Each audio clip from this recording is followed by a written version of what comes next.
Hello viewers, today in this video I'm going to tell you how you can make a Facebook account on the PC. First of all, open the Google Chrome.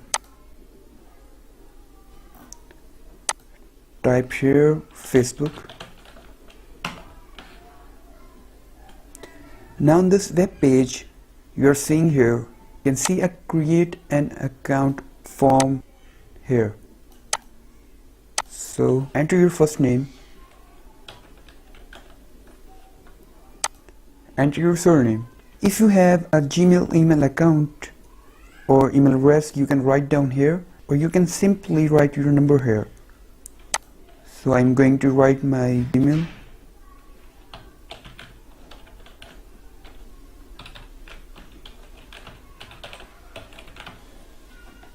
Now re-enter the Gmail address.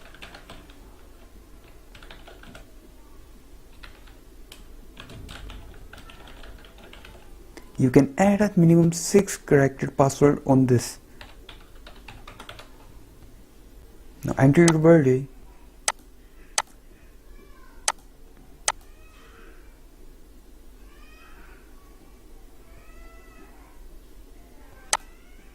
Select your gender and click on sign up.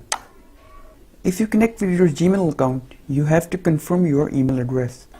Click on connect to Gmail.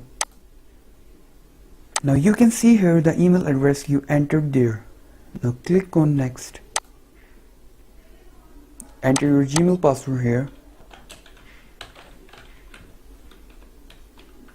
and click on next. Now you can see here the account is confirmed. Now you can click on OK. Click on next. You can skip this step. Now your profile has been created. You can add your pictures, your information, your activities and other additional information on your timeline. That's how you create your Facebook account. If you like this video, please like, share and comment on this video and click on the subscribe button and hit the bell icon to get more updates.